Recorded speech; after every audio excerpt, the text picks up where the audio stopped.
Parte 2. O massacre. Capítulo 10. Isso não faz sentido. Um pão estilizado como meu pássaro. Ao contrário das sofisticadas representações que vi na capital, essa aqui definitivamente não expressa a moda. O que é isso? O que significa? Pergunto rispidamente, ainda que preparada para matar. Significa que estamos do seu lado, diz uma voz trêmula atrás de mim. Eu não a vi quando me aproximei. Ela devia estar na casa. Não tiro os meus olhos do meu alvo atual. Provavelmente, a recém-chegada está armada, mas estou apostando que ela não vai arriscar me deixar ouvir o clique que significa minha morte iminente, sabendo que eu mataria sua companheira instantaneamente. Vá para algum lugar onde eu possa vê-la, ordeno. Ela não pode, começa a mulher com biscoito. Vá! Grito. Ouço um passo e um som de algo sendo arrastado. Ouço o esforço que o movimento requer. Uma outra mulher, ou talvez eu devesse dizer que é apenas uma menina, já que parece ter a minha idade, surge mancando. Está vestida com um uniforme de pacificador que não lhe cai bem e um manto de pele branco feito para uma pessoa muito maior do que ela.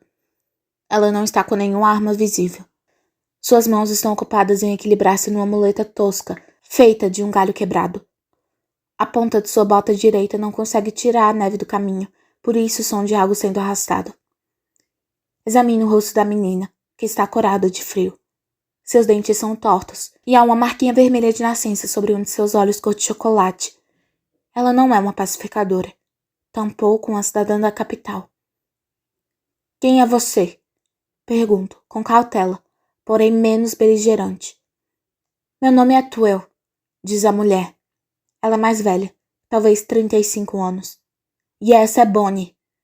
Nós fugimos do Distrito 8. Distrito 8? Então elas devem estar sabendo do levante. Onde vocês conseguiram os uniformes? Roubei da fábrica, diz Bonnie. A gente os produz lá. Só que eu pensei que esse aqui seria para uma outra pessoa. Por isso o tamanho errado. A arma pertence a um pacificador morto, diz Tuel, seguindo meus olhos. O biscoito na sua mão, com um pássaro. Do que se trata? Pergunto. Você não sabe, Katniss? Bonnie parece estar genuinamente surpresa. Elas me reconhecem. É claro que me reconhecem. Meu rosto está descoberto e estou aqui parada nos arredores do Distrito 12, apontando uma flecha para elas. Quem mais eu poderia ser? Sei que ele combina com o broche que eu usei na arena. Ela não sabe, diz Bonnie suavemente. Talvez ela não tenha conhecimento de nada disso. Subitamente, sinto a necessidade de estar por dentro das coisas. Sei que vocês fizeram um levante no 8. Fizemos, e é por isso que fomos obrigadas a sair de lá, disse Tuel. Bom, agora vocês estão livres. O que pretendem fazer em seguida? Pergunto. Estamos indo para o Distrito 13, responde Tuel. Distrito 13? Digo. Não existe nenhum 13. Ele foi tirado do mapa. 75 anos atrás, diz Tuel. Bonnie se mexe apoiada na muleta e faz uma careta. O que houve com a sua perna? Torci o tornozelo. Minhas botas são grandes demais, diz Bonnie. Mordo o lábio. Meu instinto me diz que elas estão falando a verdade. E por trás dessa verdade encontra-se uma grande quantidade de informação que eu gostaria muito de obter. Dou um passo à frente e pego a arma de Tuel antes de abaixar o arco. Então, eu hesito um momento, lembrando de outro dia nessa mesma floresta, quando Gale e eu assistimos a um aerodeslizador surgir do nada e capturar 2 fugitivos da capital. O garoto recebeu um golpe de lança e morreu na hora. A garota ruiva, descobri mais tarde quando estive na capital, foi mutilada e transformada numa serva muda, tornando-se uma Avox. Alguém está seguindo vocês? Achamos que não. Achamos que eles imaginam que nós 2 morremos numa explosão na fábrica, disse Tuel. E só não morremos por muito pouco. Tudo bem, vamos entrar, digo, indicando com a cabeça a casa de cimento. Eu a sigo, levando a arma comigo. Bonnie vai direto para a lareira e se cobre com a capa de um pacificador deixada diante do fogo. Ela estica as mãos na frente da tênue chama, que queima em uma das pontas de um pedaço de madeira chamuscado. Sua pele é tão pálida que parece transparente, e consigo ver o fogo brilhar no corpo dela. Twill tenta arrumar a capa, que devia pertencer a ela própria, ao redor da trêmula garota. Uma lata foi cortada pela metade, a borda perigosamente exposta. Foi posicionada sobre as cinzas, cheias de agulhas de pinheiro imersas em água fumegante. Está fazendo chá? Pergunto. Na verdade, a gente não tem muita certeza. Lembro de ter visto alguém fazendo isso com agulhas de pinheiro nos Jogos Vorazes alguns anos atrás. Pelo menos até onde eu sei eram agulhas de pinheiro, disse Twill, franzindo o senho. Lembro do Distrito 8. Um horroroso espaço urbano fedendo a resíduos industriais, pessoas residindo em apartamentos caindo aos pedaços. Quase nenhuma planta à vista. Nenhuma oportunidade, nenhuma mesmo, de alguém entender como funciona a natureza. É um milagre essas duas terem conseguido chegar vivas até aqui. Estão sem comida? Pergunto. Bonnie balança a cabeça em concordância. Pegamos o que pudemos, mas quase não havia alimento disponível. E já faz um bom tempo que a coisa está assim. O tremor na voz dela derrete as minhas últimas defesas. Ela não passa de uma garota ferida e malnutrida fugindo da capital. Bom, então hoje vocês estão com sorte, digo, despejando o conteúdo da minha bolsa no chão. As pessoas estão morrendo de fome em todo o distrito, e ainda assim nós temos muito mais do que o suficiente. Então eu faço algumas distribuições por conta própria. Tenho as minhas prioridades. A família de Gale, Grace Shea, alguns dos demais comerciantes do prego que perderam seus negócios. Minha mãe tem outras pessoas para ajudar, na maior parte pacientes. Na manhã de hoje, propositalmente, coloquei comida em excesso na bolsa que uso nas caçadas, sabendo que minha mãe veria a despensa vazia e imaginaria que eu estaria fazendo a minha peregrinação usual aos famintos. Na verdade, estava ganhando tempo para ir ao lago sem que ela ficasse preocupada. Tinha a intenção de entregar a comida hoje à noite, quando voltasse, mas agora vejo que isso não vai acontecer. Da bolsa, puxo 2 pãezinhos frescos com uma camada de queijo derretido em cima. Sempre temos um estoque desses pães lá em casa depois que Peter descobriu que eles eram os meus favoritos. Jogo um para Twill, mas ela não consegue pegar, e coloco o outro no colo de Bonnie, já que sua coordenação, olho e mão, parecem um pouco questionável no momento, e eu não quero que ele acabe no fogo. Ah, diz Bonnie. Tudo isso é para mim? Algo dentro de mim se contorce, assim que me lembro de outra voz. Rue. Na arena. Quando dei para ela a coxa do ganso silvestre. Ah, é a primeira vez que tenho uma coxa inteira só para mim. A descrença dos cronicamente famintos. É isso aí. Pode comer, digo. Bonnie segura o pãozinho como se não conseguisse acreditar que fosse real, e então enterra os dentes nele 1, 2, várias vezes, incapaz de se conter. É melhor você mastigar um pouco. Ela balança a cabeça, concordando, tentando diminuir o ritmo. Mas sei o quanto é difícil quando seu estômago está tão vazio. Acho que o seu chá está pronto. Tiro a lata das cinzas. Twill pega 2 xícaras de sua mochila e põe o chá no chão para esfriar um pouco. As duas se aconchegam uma na outra, comendo, soprando o chá e dando pequenos goles na bebida escaldante enquanto preparo o fogo. Espero até elas começarem a chupar a gordura dos dedos para perguntar. E aí? Qual é a história de vocês? E elas me contam. Desde os Jogos Vorazes, vem crescendo o descontentamento no Distrito 8. Ele sempre esteve lá, é claro, em alguma medida. Mas a diferença agora é que conversar já não é o suficiente, e a ideia de agir passou de desejo à realidade. As fábricas têxteis que serviam Panem sempre tiveram máquinas barulhentas, e o som também permitia que as ideias circulassem livremente, as bocas próximas aos ouvidos, palavras que não eram notadas, que não eram controladas. Twill dava aula na escola. Bonnie era uma de suas alunas. E quando o último sinal tocava, ambas trabalhavam durante 4 horas na fábrica especializada em uniforme de pacificadores. Bonnie, que trabalhava no friorento posto de inspeção, levou meses para conseguir 2 uniformes. Uma bota aqui, uma calça colar. Elas destinavam-se a Twill e a seu marido, porque ficou acertado que, uma vez que o levante começasse, seria crucial espalhar a notícia para além do Distrito 8, para que a rebelião fosse bem sucedida. O dia em que eu e Pita fomos até lá fazer nossa aparição por ocasião da turnê da Vitória foi, na realidade, uma espécie de ensaio. As pessoas na multidão se posicionaram de acordo com suas equipes, perto dos prédios que seriam seus alvos quando a rebelião irrompesse. Esse era o plano. Tomar o centro de poder da cidade, como o edifício da justiça, o quartel-general dos pacificadores e o centro de comunicações, localizado na praça. E outros locais ainda, a linha férrea, o armazém de grãos, a estação de luz e o arsenal. A noite do meu noivado, a noite em que Pita caiu de joelhos e proclamou seu amor por mim na frente das câmeras da capital, foi a noite em que começou o levante. Era o disfarce ideal. Nossa entrevista da turnê da Vitória com Caesar Flickerman era um programa que todos assistiriam obrigatoriamente.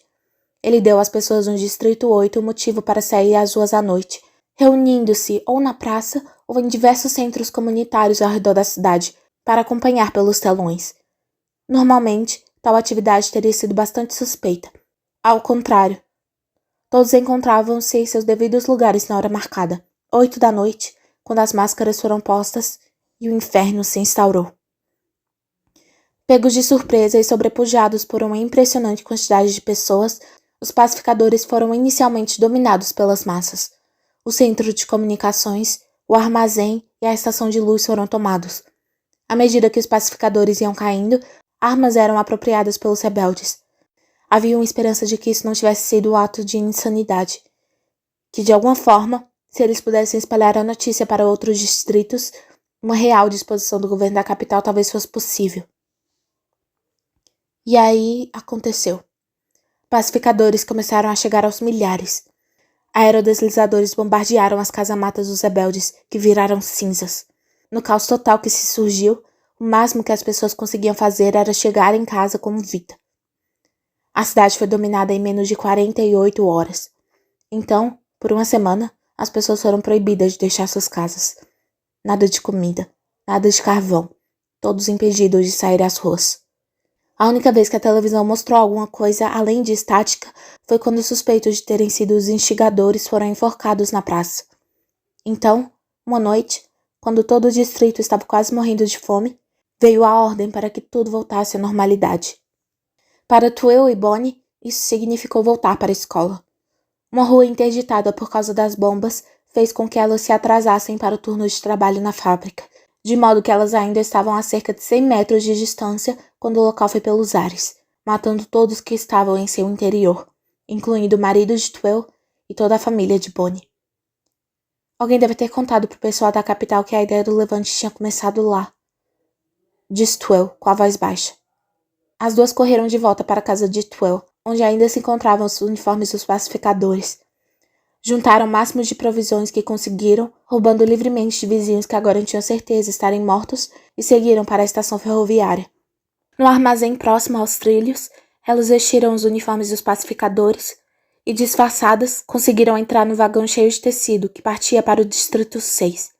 Elas saíram do trem numa parada para reabastecimento no meio do caminho e seguiram viagem a pé.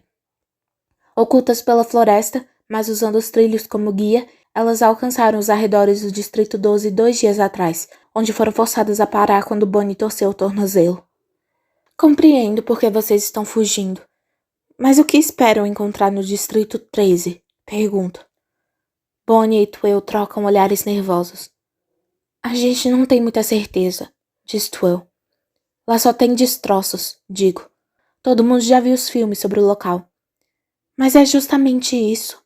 Eles têm usado o mesmo filme desde que eu me conheço por gente, diz Twill. É mesmo? Tento lembrar. Tento reunir em minha mente as imagens do 13 que vi na televisão. Você sabe como eles sempre mostram o edifício da justiça? Continua Twill. Balança a cabeça em assentimento. Já vi a tomada milhares de vezes. Se você prestar bem atenção, você vai ver. No alto da tela, bem no canto direito. Vou ver o quê? Pergunto. Twill estende novamente o biscoito com o pássaro. Um tordo. Só dá pra ver ele voando por alguns segundos. O mesmo tordo, todas as vezes. No nosso distrito, o pessoal acha que eles ficam repassando o mesmo filme antigo o tempo todo, porque a capital não pode mostrar o que realmente está acontecendo lá agora, diz Bonnie. Murmuro como quem não está acreditando. Vocês estão indo pro Distrito 13 com base nisso? A tomada de um pássaro? Vocês acham que vão encontrar uma nova cidade com pessoas passeando pelas ruas? E a capital achando isso tudo muito natural? Não, diz Twill seriamente. A gente acha que as pessoas foram morar no subterrâneo, quando tudo na superfície foi destruído. A gente acha que eles conseguiram sobreviver. E a gente também acha que a capital os deixa em paz, porque, antes dos dias escuros, a principal atividade industrial do Distrito 13 era energia nuclear. Eles trabalhavam em minas de grafite, digo. Mas hesito, porque essa é a informação que me foi dada pela capital. Eles tinham algumas minas pequenas, é verdade, mas não o suficiente para justificar uma população daquele tamanho. Isso, imagino, é a única coisa que a gente sabe com certeza, diz Twill. Meu coração está acelerado. E se elas estiverem certas? Será que isso poderia ser verdade? Será que poderia haver um outro lugar para fugirmos além da natureza selvagem? Algum lugar seguro? Se existe uma comunidade no Distrito 13, não seria melhor ir para lá, onde talvez eu seja capaz de fazer a diferença, em vez de ficar aqui esperando a minha morte? Mas também tem o seguinte. Se há pessoas no Distrito 13 com armas poderosas, por que elas não ajudam a gente? Digo irritada. Se isso é verdade, por que elas deixam a gente vivendo dessa maneira? Com todos morrendo de fome e com as matanças nos jogos. E de repente, começo a odiar essa imaginária cidade subterrânea do Distrito 13 e todos que estão vivendo lá e assistindo à nossa morte. Eles não são melhores do que a capital. A gente não sabe, sussurra Bonnie. Nesse exato momento, a gente está apenas se agarrando à esperança de que eles existem mesmo. Isso faz com que eu readquira a consciência. Essa história não passa de delírio. O Distrito 13 não existe, porque a capital jamais permitiria que existisse. Eles provavelmente estão equivocados em relação ao filme. Todos são tão raros quanto rochas, e tão resistentes quanto. Se eles conseguiram sobreviver ao bombardeio inicial do 13, provavelmente estão vivendo em condições melhores do que nunca. Bonnie não tem casa. Sua família está morta. Voltar para o Distrito 8 ou se mudar para algum outro distrito seria impossível. É claro que a ideia de um Distrito 13, independente e próspero, a comove. Eu não tenho coragem de dizer que o que ela está perseguindo é um sonho tão imaterial quanto Neville. Talvez ela e Twill possam tentar viver de alguma maneira na floresta. Duvido muito, mas elas estão num estado tão lastimável que eu me sinto na obrigação de procurar ajudá-las. Primeiro, dou a elas toda a comida que está na minha bolsa. Grãos e feijão seco na maior parte, mas é o suficiente para sustentá-las por enquanto, se forem cuidadosas. Então, levo o Twill para a floresta e tento explicar a ela os rudimentos da caça. Ela tem uma arma que, caso seja necessário, pode converter energia solar em mortíferos raios de energia, que podem durar indefinidamente. Quando ela consegue matar o primeiro esquilo, o coitado do bichinho parece mais um pedaço de carne queimada, porque foi atingido diretamente no corpo. Mas mostro a ela como tirar a pele e limpar a carne. Com alguma prática, ela vai dominar o procedimento.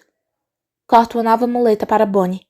De volta a casa, dou para a garota uma camada extra de meias e a mando enfiá-las nas botas para caminhar durante o dia, e depois usá-las nos pés à noite.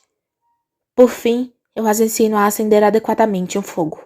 Elas imploram por detalhes acerca da situação no Distrito 12 e conto como é a vida sob o jugo de Thread.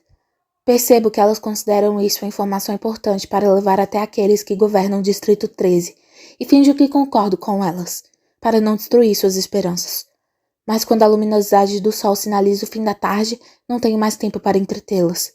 Preciso ir agora, digo. Elas são só agradecimentos e me abraçam efusivamente. Lágrimas escapam dos olhos de Bonnie. Não consigo acreditar que a gente conheceu você de verdade. Praticamente só se fala de você desde que... Eu sei. Desde que eu peguei aquelas amoras. Digo, fatigada. Quase não sinto a caminhada de volta para casa, mesmo com a neve começando a cair. Minha mente está girando com as novas informações acerca do levante no Distrito 8 e a improvável, embora tentadora, possibilidade de existência do Distrito 13. As palavras de Bonnie e Twill confirmaram uma coisa. O presidente Snow tem me feito de boba. Nem todos os beijos e carinhos do mundo poderiam ter impedido a agitação que estava se instaurando no Distrito 8. Sim, eu ter estendido as amoras foi a fagulha, mas não tinha como controlar o fogo. Ele devia saber disso o tempo todo. Então por que me fez aquela visita? Por que me mandar persuadir a multidão de meu amor por Pita. Isso era obviamente um estratagema para me distrair e impedir que eu fizesse algo a mais para inflamar os distritos. E, é claro, para entreter as pessoas na capital. Tenho a impressão de que o casamento é apenas uma extensão necessária disso. Estou me aproximando da cerca quando o tordo surge num galho e cantarola para mim. Diante dessa visão, percebo que não obtive em momento algum uma explicação completa sobre o pássaro no biscoito e sobre o que ele significa. Significa que estamos do seu lado, foi o que Bonnie disse. Eu tenho pessoas do meu lado? Qual lado? Por acaso sou inadvertidamente o rosto da rebelião pelo qual todos anseiam? Será que o tordo em meu broche se transformou num símbolo de resistência? Se é esse o caso, o meu lado não está indo muito bem. Basta olhar para o que aconteceu no 8 para perceber isso. Guardo as armas num tronco oco próximo à minha antiga casa na costura e vou em direção à cerca. Estou de joelhos, me preparando para entrar na campina, mas ainda estou tão preocupada com os eventos do dia que é necessário o pio de uma coruja para me trazer de volta ao mundo. Na penumbra, a grade parece tão inofensiva quanto de costume. Mas o que me faz afastar a mão é o som, como um zumbido de uma árvore cheia de ninhos de teleguiadas, indicando que a cerca está ligada em altíssima tensão.